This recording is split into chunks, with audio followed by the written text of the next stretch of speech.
একেবারে শেষ শিরোনামটা যদি বলি, শিরোনামটি হয়েছে যার শ্রমে দেশ চলে তার ঘর চলে না।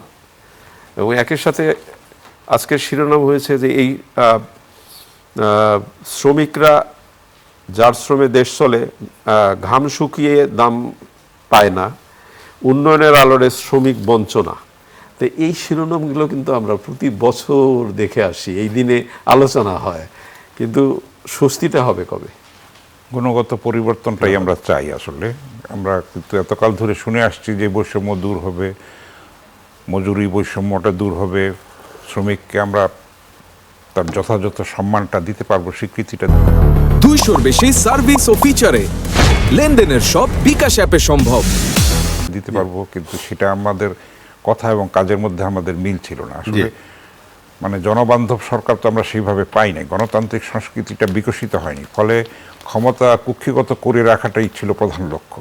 জনকল্যাণটা কিন্তু কখনোই প্রধান বিবেচ্য হয়নি, মুখ্য বিষয় হয়নি, ফলে এই সংকটগুলি তৈরি হয়েছে। দীর্ঘদিনের সংকট, এগুলি আসলে আন্তরিকতা লাগবে, সদিচ্ছা লাগবে, দেশপ্রেম লাগবে, সংযম লাগবে, পরমত সহিষ্ণুতা লাগবে। সেগুলি যদি আমরা চর্চা করতে পারি তাহলে বৈষম্য অনেকাংশে দূর হয়ে যাবে এবং মানুষকে যেন আমরা শ্রদ্ধাশীল হতে, শ্রমের মর্যাদাটা যেন আমরা শিখতে পারি, দিতে পারি।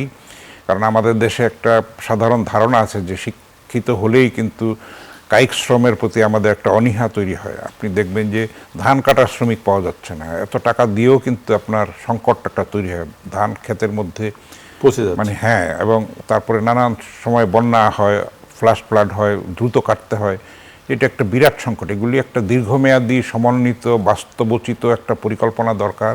যেহেতু কৃষি প্রধান দেশ, আমাদের এই নতুন সরকার কৃষক কার্ড দিয়েছেন, আশা করি সেগুলিও তারা অ্যাড্রেস করবেন, এই সংকটগুলি চিহ্নিত করবেন এবং সঠিক সিদ্ধান্ত নেবেন, দীর্ঘমেয়াদী একটা পরিকল্পনা নেবেন যাতে আমাদের এই সংকটগুলি দূর হয়।